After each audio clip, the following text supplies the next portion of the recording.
Salut la Bulls Nation, bienvenue sur French Bulls TV où on va évidemment revenir sur les derniers matchs de nos Bulls et notamment celui de cette nuit à Indiana qui a été particulièrement mouvementé. Il s'est passé beaucoup de choses. Mais avant ça, il y a eu d'autres matchs, notamment le dernier qui est celui qui a conclu le road trip à l'ouest chez les Clippers et la réception de Dallas quand on est revenu à Chicago. Alors par contre, le problème avec ces deux matchs-là, c'est que il y a pas grand chose à en dire en fait, hein. C'est deux défaites assez larges, avec des contenus assez similaires, et notamment sur le plan défensif où c'était catastrophique, hein. Euh, on avait déjà évoqué ces problèmes défensifs, hein, dans la dernière vidéo où on parlait des premiers matchs du road trip, où malgré trois victoires, ça a été quand même très difficile, où on s'est fait énormément exploiter sur les pick and roll notamment, et il va falloir se pencher sur ça, parce que là ça devient ridicule, ça devient absolument ridicule. On n'a jamais été particulièrement bon sur les pick and roll cette saison, mais là depuis quelques matchs, tu as l'impression que les équipes insistent de plus en plus sur ça, et donc du coup on est de plus en plus mis en difficulté à ce niveau-là, et c'est juste catastrophique. Honnêtement, j'en veux un peu à Vucevic sur ça, mais pas que. Et je vais m'expliquer. Parce que, bon, Vucevic, on le sait que de base, c'est pas un défenseur extraordinaire, hein. Sur ce genre d'action, il est beaucoup euh, en difficulté parce que il n'a pas la vitesse, que ce soit latéral ou même, voilà, c'est pas le pivot le plus athlétique de la ligue, hein, on va pas, hein. Euh, donc, il a du mal pour couvrir efficacement les pick and roll parce que trop souvent, beaucoup trop souvent, il monte pas assez haut pour jouer le blitz, ce qu'on appelle le blitz, c'est-à-dire qu'il va venir sur l'écran qui est tout en haut et il va soit switcher, soit rester sur l'intérieur qui est monté pour poser l'écran. Donc il le fait pas assez souvent. Ou, ou il va même pas rester près du cercle en drop, ce qu'on faisait beaucoup avec Wendell Carter Jr. notamment à l'époque, où il a fait un peu des deux en fait. Au début de sa carrière, il faisait beaucoup de blitz parce qu'il avait, comme il était jeune et qu'il était athlétique, il allait vite, il avait le temps de récupérer et de repartir sous le cercle. Après, quand Billy Donovan est arrivé, on l'a surtout mis en drop près du cercle où il a montré des qualités de rim protecteur, de contreur, etc. Mais Vucevic, évidemment, c'est pas Wendell Carter en termes de qualité athlétique, d'explosivité et tout ça. Mais le problème, c'est que comme il va ni assez haut pour faire le blitz et qu'il reste pas assez bas pour jouer le drop, il est au milieu. Il est au milieu et tout le temps, enfin la grande majorité du temps sur les pick and roll, il est là en plein milieu et il voit les balles lui passer par-dessus la tête. Il est là, ouais. Et le mec derrière qui lui a couru jusqu'au cercle, il est tout seul pour finir les actions. Et donc déjà ça c'est emmerdant parce que le mec n'arrive pas à prendre une bonne décision sur dire qu'est-ce que je fais, est-ce que je vais avancer, est-ce que je reste là, et du coup il reste au milieu, il est coincé comme un con. Mais c'est aussi emmerdant sur les rebonds parce que du coup comme il n'est pas sous le cercle et qu'il est à 3-4 mètres, qu'il est au milieu de la raquette, s'il y a un shoot loupé et qu'il y a un rebond à aller chercher, il n'y a pas sa taille. Déjà qu'on n'est pas une équipe avec énormément de grands joueurs en termes de taille, si lui est pas là, ça donne ce qui est arrivé sur les derniers matchs, à savoir l'équipe adverse qui s'impose au rebond, qui a donc des secondes chances, et régulièrement sur le road trip, sur le match contre Dallas, les mecs ont mis plus de 20 points sur les secondes chances parce qu'ils ont pris énormément de rebonds offensifs, et donc on s'est fait bouffer sur ça. Maintenant, donc ça, Vucevic, on sait qu'il est pas bon pour ça. Maintenant, tu sais ça quand tu es coach et dans le coaching staff. Est-ce que Billy Donovan, au bout d'un moment, pourrait pas dire bon, ça c'est un fait, Vucevic sur les pick and roll, on va se faire ouvrir, essayons de modifier ça, de cacher ça, de faire. Voilà, voilà, d'établir une manière, voilà, claire et systématique de dire soit tu montes au blitz, tu vas tu suis ton intérieur jusqu'à l'écran tout en haut et tu restes collé à lui, soit tu restes près du cercle, mais il faut que ce soit sûr, faut que avant que ça arrive, tu décides que c'est pas en plein milieu, fais je monte, ah ouais, mais non, en fait, non, trop tard, tu vois. Il faut que ce soit clair, il faut que ce soit décidé à l'avance, dire voilà, quand c'est tel joueur, quand c'est telle situation, parce que là, c'est plus possible, on se fait ouvrir, mais de manière beaucoup trop systématique. Donc il y a euh, s'adapter de la part de Vooch, de la part de Billy Donovan, mais aussi de la part des autres. Parce que ses coéquipiers, ils s'en rendent compte à chaque fois. Putain, on se fait ouvrir, surtout les pick and roll. Vooch, il est perdu au milieu comme un con, là, et ça arrive, mais 20 fois par match. Parce que, voilà, les équipes exploitent ça de plus en plus. Il faut que les autres joueurs disent, bon, voilà, si Vooch monte, il faut qu'on soit derrière pour un type qui glisse, qui vient faire une aide, qui vient faire un contest, qui vient voilà, faire un box-out pour le rebond. Mais là, on voit pas ça, et ça passe par énormément de communication. Ça commence par Vooch, qui annonce je monte, ou je reste près du cercle, et les autres, bon, font fonction. S'il dit je monte, t'as Caruso, t'as DeRozan qui dit bon, bah moi je glisse vers le cercle pour voilà, faire en sorte qu'il n'y ait pas un boulevard sous le cercle pour que le mec arrive et claque des dunks. Comme c'est arrivé avec Sabonis, comme c'est arrivé avec Zubac, comme c'est arrivé avec plein de monde. Mais ça passe par de la communication. Et le problème, c'est qu'à part Caruso et Torrey Craig, niveau communication dans cette équipe, ça reste un vrai problème persistant et permanent qu'on n'arrive pas à régler. Donc du coup, ben, on se retrouve avec ces situations-là et ça s'améliore pas, quoi. Donc au final, bah, les Clippers, les Mavs, deux défaites affreuses hein, dans les deux matchs. En vrai, la principale différence entre ces deux matchs, c'est que notre adresse a été catastrophique face à Dallas. Parce que les Clippers, on a plutôt bien shooté sur l'ensemble. Et d'ailleurs, sur tout le road trip, hein, qu'on a fini à 3 victoires, une défaite, avec donc cette défaite contre les Clippers, on a eu des très très bons pourcentages au shoot, à 3 points. On les avait notés dans la dernière vidéo. Et dès qu'on est revenu à United Center contre Dallas, 39% au shoot, 20% à 3 points, 7 sur 34. Et déjà sur les derniers matchs United Center avant le road trip, hein, c'était les Bucks, même le match qu'on gagne contre Cleveland, c'était parfois un peu compliqué. Euh, Il y a des pourcentages qui sont en dessous de ce qu'on a l'habitude de proposer. Et sur le road trip, on a été très très performant avec des meilleurs shoots, avec des meilleures passes, mais surtout voilà, l'adresse qui était quand même largement au-dessus. Donc est-ce qu'il y a un souci au United Center? Est-ce que c'est les cercles? Est-ce que c'est il y a un truc qui va pas? Moi je pense pas, parce que ça n'a pas empêché Daniel Gafford de nous détruire, tout comme Lively. Les deux ont quand même cumulé sur ce match contre Dallas 42 points à 20 sur 21 au shoot. Hein.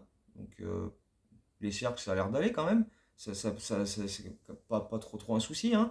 Euh, Lively, il a fait 10 sur 11, il a fait 11 sur 12 au shoot, et Gafford a fait 9 sur 9. Et d'ailleurs, Daniel Gafford est sur une série assez monumentale, puisque là, il a encore fait 5 sur 5 cette nuit. Il est sur une série de, je crois que c'est 32 ou 33 shoots réussis consécutifs. Et le record NBA all-time, c'est Will Chamberlain avec 35. Donc au prochain match, Gafford pourrait établir le record du plus de shoots réussis à la suite, sans louper un seul. Ce qui serait assez énorme. J'aimerais beaucoup qu'il aille taper ce record, parce que bah, voilà, c'est Gafford, tout le monde kiffe Gafford, il a laissé un très bon souvenir aux Bulls, donc voilà, s'il va chercher un record à Will Chamberlain, c'est quand même pas dégueulasse pour lui, quoi. Ça peut être sympa. Mais voilà, après, c'est tout des claquettes, des dunks, des lay-ups à 3 cm du cercle. Mais voilà, il faut quand même les mettre. Et si personne n'a établi ce record jusqu'ici, c'est que c'est pas si simple de le faire. Euh, et puis voilà, honnêtement, Dallas, au bout de 4 minutes de jeu, tu savais que c'était mort. Il y avait déjà trop d'écart, c'était mort. Ils ont fini le premier quart-temps en menant 44-16 les Mavs. Donc là, tu te dis, bon, non. Voilà. Le reste du match, voilà. Donc on va pas plus développer que ça sur les matchs. On va par contre développer celui d'hier soir. Parce que alors, ce match cette nuit à Indiana, là par contre, c'était déjà beaucoup plus fun. On a gagné 132-129 en prolongation. La 10e prolongation qu'on a joué cette saison. Le 10e match où on va en prolongation. Sur 66 maintenant. C'est un record chez les Bulls. Je ne sais pas si c'est le record NBA, mais en tout cas chez les Bulls, on n'avait jamais fait une saison en jouant autant de matchs en allant en prolongation. Donc là, c'est la 10e fois cette saison, et donc c'est un record de franchise. Euh, donc déjà rien que ça, c'est assez dingue. Mais ça a été un match vraiment agréable à suivre tout le long, assez fun, accroché tout le long, bien disputé. Il n'y a jamais vraiment eu un gros écart entre les deux équipes. Hein. Je crois que l'écart le plus important, c'est plus 11 pour Indiana, et nous on a mené de 10 points à un moment aussi. Donc voilà, chaque équipe a eu ses bons passages, il y a eu des runs. Et pour le coup, on a été un peu plus à l'aise défensivement sur ce match-là, parce que Indiana a joué moins de pick and roll que les autres équipes, parce qu'il faut dire aussi que euh, on a eu pas mal d'équipes dernièrement avec Sabonis avec les Kings, avec Zubac avec les Clippers, avec Utah, leurs intérieurs aussi, même leurs remplaçants. C'était tous des intérieurs qui vont vers le cercle, qui courent, qui claquent des dunks. Alors que Miles Turner, du côté d'Indiana, il n'a pas de problème à rester éloigné du cercle et prendre des 3 points. D'ailleurs, il nous a bombardé à 3 points sur ce match-là. Il a fini avec 27 points et 5 sur 8 derrière l'arc. Donc du coup, pourquoi s'en priver? Ceci étant, les quelques fois où ils ont joué quelques pick and roll et qu'il s'est retrouvé près du cercle, il n'a pas eu de difficulté à mettre des dunks non plus, parce que, évidemment, on n'était pas là pour l'emmerder, comme on l'a expliqué précédemment. Mais s'il y a un joueur dans ce match-là qui s'est signalé au niveau de l'adresse à 3 points, c'est Caruso. Oh mon Dieu, Alex Caruso, quel match, quel match. Il a pris feu dans le troisième quart-temps, au moment où Indiana était peut-être le plus au-dessus, là où il y avait, je crois que c'est à ce moment-là qu'il y avait les 11 points d'écart. Et Caruso, il s'est mis à rentrer des 3 points dans tous les sens. Il a mis plus de 10 points de mémoire, il a mis 14 points dans le seul troisième quart-temps. Il a relancé les Bulls à lui tout seul. Il a fini avec. À ce moment-là, il était à 5 sur 5 à 3 points dans ce match. Et il avait déjà inscrit 23 points, ce qui est son record chez les Bulls. C'est pas son record en carrière qu'il avait établi aux Lakers, mais chez les Bulls, il n'avait jamais scoré autant. Et il a fini avec 23 points au final, 5 sur 6 à 3 points. Et d'ailleurs, même les 5 paniers à 3 points, c'est un record en carrière égalé. Donc voilà, il a été énorme.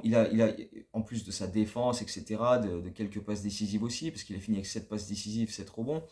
Euh, mais voilà, cette série de shoots à 3 points dans le troisième quart-temps nous a vraiment relancé, parce que jusqu'ici, à part Demar DeRozan et Ayo Dosunmu, tu te demandais quand même qui était venu pour jouer ce match-là, parce qu'il y a eu Enfin, c'était affreux, quoi. Offensivement, il n'y avait rien, le banc apportait rien du tout. Vucevic, il a loupé des trucs, et puis défensivement, il se faisait ouvrir de l'autre côté. Donc, euh, voilà, on était vraiment en difficulté. Il n'y a que DeRozan, Ayo, qui vraiment en première mi-temps ont assuré un certain scoring. Euh, on a provoqué pas mal de lancers francs. Ça, c'est un des rares bons points de la première mi-temps pour voilà, rester au contact, mais c'était notamment DeRozan. Et donc, ce run de Caruso dans le troisième quart nous relance, puisqu'au final, on atteint la fin du troisième quart-temps avec 8 points d'avance. Donc, on débute le quatrième quart-temps avec 8 points d'avance. On est bien, on est sur une bonne série. Et 3 minutes plus tard, on est mené d'un point. Là, d'un coup, plus rien. Tu vois, Indiana multiplie les attaques du cercle, nous exploite sur quelques pick and roll, va provoquer des lancers francs et tout. La défense de Caruso était tellement énorme dans le troisième quart-temps. Dès qu'il est parti se reposer sur le banc, on a chuté. Plus rien. Et là, on a pris un run monumental. Je crois qu'à cheval sur la fin du troisième et le début du quatrième quart-temps, il y a un run comme genre 17 à 3, un truc improbable. Et donc, Indiana repasse donc devant au début du quatrième quart-temps. Et là, ça commence une sorte de chassé-croisé où on s'échange des paniers, on échange l'avantage au score pendant de longues minutes. Jusqu'à ce que Miles Turner, encore lui, claque 2 paniers à 3 points de suite et mette Indiana avec 3 points d'avance à 55 secondes de la fin du match. À ce moment-là, DeRozan va vite marquer 2 points. Et sur la possession des Pacers, il loupe un shoot. Et sur la bataille au rebond, Kobe intercepte la balle et file au cercle. Et là, tu te dis, il va mettre son lay-up et on va passer devant. Sauf que Siakam arrive et fait un énorme chase down et lui met un énorme bloc sur la tronche. Donc il va casser l'action. Malheureusement, il va casser Kobe aussi parce qu'il lui retombe dessus et Kobe va salement se tordre la jambe droite. Et donc, du coup, les Bulls, pour arrêter l'action, font faute pour envoyer Nesmith au lancer franc parce que là, il reste plus beaucoup de temps sur le chrono.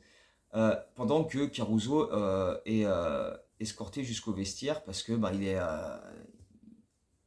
il est en grande douleur avec sa jambe droite qui a été salement pliée. Donc là, on va attendre des résultats d'examen pour ça parce que ça avait quand même pas l'air jojo cette histoire. Donc pendant ce temps-là, l'action se continue. Nesmith met 2 lancers francs et donc redonne 3 points d'avance à Indiana. Et derrière, ils font faute volontaire sur DeRozan pour pas qu'il prenne un 3 points et pour casser le chrono. DeRozan met son premier lancer franc, loupe le deuxième volontairement pour essayer de récupérer la balle. Et c'est ce qui arrive parce que sur la lutte au rebond, B-Team pousse la balle, pas B-Team, B-Team qui a la lutte avec Obi Toppin pour ce rebond, Et Obi Toppin pousse la balle en touche, donc la balle reste à Chicago. Il reste à ce moment-là 2 secondes et demie. Caruso trouve DeRozan qui courait une ligne de fond, réception de la balle, turnaround ligne de fond, ficelle. Extraordinaire. Temar qui continue de mettre des shoots clutch sur le parquet des Pacers, ma foi, pourquoi pas, hein, s'il nous fait ça à chaque fois, on va pas s'en priver. Il envoie le match en prolongation à 117-117 et derrière, dans cette prolongation, c'est encore Miles Turner et DeRozan qui s'échangent les paniers, avec Turner qui claque encore 2 paniers à 3 points devant un Vucevic qui est là. En face, DeRozan répond avec un mid-range, un and-one et un 3 points. Il nous met devant. Et là, les défenses se disent, bon, ok, vu qu'il n'y a que DeRozan et en plus, il n'y a pas Kobe, on va se focaliser sur lui. Il met Siakam en individuel. Et là, DeRozan, il fait, bon, très bien. Je vais m'éloigner. Du coup, tu vois DeRozan qui a genre 10 mètres du cercle, loin derrière la ligne à 3 points, gardé de près par Siakam, et qui dit aux autres, allez-y, gérez. Et là, tu vois Vucevic qui met un hook par-dessus Turner. L'action suivante, même chose, DeRozan qui reste au même endroit et qui fait signe à Ayo, vas-y, attaque le cercle, tu as de l'espace devant toi, parce que Vucevic est allé scaler dans le corner pour faire venir Miles Turner avec lui. Donc du coup, il n'y a personne pour faire de la rim protection au cercle. Et là, Ayo, il prend de vitesse à Liberton. Et il va lui mettre un lay-up sur la tronche pendant que Miles Turner était occupé à garder Vucevic dans le corner. Et là, on continue d'être devant. Et la troisième action, DeRozan à la balle au niveau du logo, prise à 2 sur lui, direct, passe pour Caruso, Caruso drive, les mecs viennent sur lui et Torrey Craig tout seul sous le cercle, qui cut, boum, réception, lay-up, tranquille. Voilà, les Pacers ont essayé de réduire à néant l'apport offensif de DeRozan, mais lui et les autres Bulls ont été très très intelligents pour déjouer ça, que ce soit les prises à 2, que ce soit Siakam en individuel, ils ont dit bon, on va procéder autrement, et ils ont parfaitement géré cette fin de match en termes d'application des systèmes et application pour faire déjouer la défense adverse. Donc ça a été très très fort, et c'est grâce à ça qu'on a assuré la victoire, puisque derrière, DeRozan est envoyé au lancer franc, les Bulls mènent de 2 points, il met le premier, donc 3 points d'avance, et il loupe le deuxième. Alors cette fois-ci, c'était pas volontaire, hein, parce qu'il aurait été bien plus judicieux de mettre le lancer et avoir 4 points d'avance avec une dizaine de secondes à jouer. Mais il le loupe, Indiana prend le rebond, remonte le terrain, mais grosse défense pour contester au maximum et forcer Haliburton à prendre un shoot extrêmement compliqué en double pump qui va faire airball. Et du coup, on s'impose à Indiana. C'est la deuxième fois qu'on bat les Pacers cette saison. C'est la deuxième fois qu'on les bat chez eux. Et voilà, un DeRozan absolument exceptionnel. 46 points. C'est son record cette saison, 46 points. 15 sur 24 au shoot. 15 sur 17 au lancer franc. 9 rebonds. Des actions clutch par brouette. Il y en avait partout. Des actions clutch. Une là. Extraordinaire. Il venait d'être élu joueur de la semaine à l'Ouest parce qu'il avait multiplié les actions clutch pendant notre road trip. D'ailleurs, c'est assez marrant de se dire qu'il est joueur de la semaine à l'Est alors qu'on a joué tous nos matchs à l'Ouest. Mais enfin, ça c'est plus pour le côté anecdote. Mais voilà, il a été élu joueur de la semaine juste avant, face à Dallas. Bon, un peu comme les autres, on l'a pas trop vu. Mais justement, comme c'était un gros blowout, ça a permis de reposer tout le monde. On n'a pas eu de joueurs qui ont joué 40 minutes. Et là, il a été monumental sur ce match-là, avec en plus Kobe qui n'était pas là, et on a eu une exécution offensive sur la fin de match qui était vraiment propre. Et en plus de ça, ça le fait grimper dans le classement all-time des meilleurs scoreurs de la NBA, puisqu'il a dépassé 3 joueurs d'un coup cette nuit, DeRozan. Il a dépassé Elgin Baylor, légende des Lakers, il a dépassé Dwayne Wade, et il a dépassé Adrian Dantley, et du coup maintenant il est le 32e meilleur scoreur de l'histoire de la NBA. Sachant que juste devant lui, Steph Curry est 31e, donc les deux continuent de grimper au fil de la saison. Donc voilà, DeRozan absolument exceptionnel, que de l'amour, Dibo, extraordinaire. Caruso a été évidemment excellent aussi, 23 points, on l'a dit, 7 rebonds, 7 passes, des défenses encore exceptionnelles un peu partout pour combler ce qui pouvait l'être. Ayodo Sunmu, extraordinaire, 20 points, 7 sur 12, grosse défense, quelques bonnes passes décisives aussi. des drives en veux-tu en voilà, où il prend de vitesse tout le monde. Parce qu'il a pas l'air comme ça, mais il est quand même bien rapide. Il est costaud, mais il est rapide aussi, le Ayo, quand il veut attaquer le cercle. Le problème, c'est que derrière ces trois-là, bah, le reste, c'était quand même un peu plus compliqué. Vooch, catastrophique, hein, en termes d'adresse, c'était pas ça. Je crois qu'il finit à 6 sur 14, mais voilà. Défensivement, face à Miles Turner, des fois, essayer de lever le bras, enfin, je sais pas, enfin bref. Euh, Kobe, pas en réussite, et en plus, il se blesse sur la fin, donc c'était pas terrible. Euh, le banc, à part 10 points de Torrey Craig et une bonne défense, notamment dans le quatrième quart-temps, on n'a pas vu grand-chose. Hein. Philippe, ça, ouais, quelques défenses par-ci par-là, mais c'était pas ouf. Drummond, c'est vraiment pas terrible en ce moment. Là, ça fait 4-5 matchs où il est vraiment en grosse difficulté, où il n'a pas le même impact qu'avant, donc je sais pas si ça va pas, s'il n'a pas le moral ou quoi, mais en tout cas, dernièrement, c'est un peu plus compliqué que ce qu'il nous avait montré sur l'ensemble de la saison, donc voilà. Terry a joué assez peu. B-Team, ouais, il a mis un flotteur dans le troisième quart-temps sur la toute fin au buzzer. Mais à part ça, bon, on n'a pas vu grand-chose. Défensivement, voilà, c'est pareil. Donc, euh, c'est pas idéal quand c'est ton premier match d'un back-to-back de disputer une prolongation, d'avoir trois joueurs à plus de 43 minutes de temps de jeu et, et d'avoir un banc qui produit pas, quoi. Donc, c'est pas idéal. Mais ça a été un match tellement fun à suivre que pour ce soir, on va s'en satisfaire. Là, ce soir, on a les Clippers, ça va être un peu plus compliqué quand même. Est-ce qu'on aura Kobe? J'espère. Là, bah, quand même, sa jambe droite a salement plié, avec Siakam qui retombe dessus. Il va faire des tests une fois rentré à Chicago, donc on aura des infos dans la journée. Enfin, on va espérer que ce soit pas trop grave et que s'il manque des matchs, bah, qu'il n'en manque pas beaucoup, parce que c'est un des deux seuls joueurs des Bulls avec Drummond qui n'avait pas loupé un seul match jusqu'ici.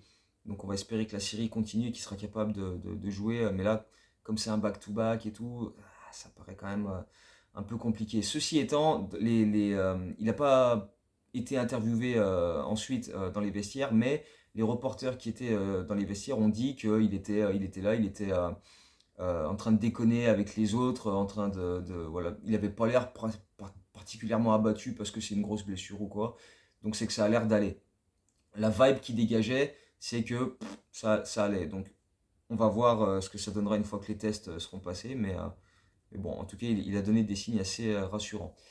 Euh, Puisqu'on parle de blessures, c'est l'occasion de reparler aussi de Lonzo Ball et de Zach LaVine qui étaient au match des Clippers quand on était là-bas. Ils étaient sur le banc avec les autres et les deux ont donné une interview avant le match pour donner un peu de leurs nouvelles, dire où ils en étaient au niveau de leur rééducation, tout ça. Et c'était assez rassurant. Zach LaVine disait qu'il était en avance sur son programme et que il sera prêt bien avant le training camp, hein, et donc ça lui permettra de passer un été à pas faire que de la rééduque, mais aussi à bosser sur son jeu, même si on va voir après s'il sera là, s'il sera un joueur des Bulls au moment du training camp. Mais Lonzo Ball aussi, voilà, il disait que ça allait mieux, qu'il faisait de plus en plus de trucs et de manière de plus en plus intense, et que ça répondait bien, qu'il n'y avait pas de douleur. Donc lui aussi espère que ça lui permettra d'être là pour le training camp. Maintenant, est-ce que Zach LaVine et Lonzo Ball seront des joueurs des Bulls quand le training camp arrivera fin septembre, début octobre? Rien n'est moins sûr. Rien n'est moins sûr. On verra bien. Parce qu'il y a eu un insider dernièrement qui disait qu'il est fort probable que ben, les Bulls reprennent les discussions pour des trades cet été.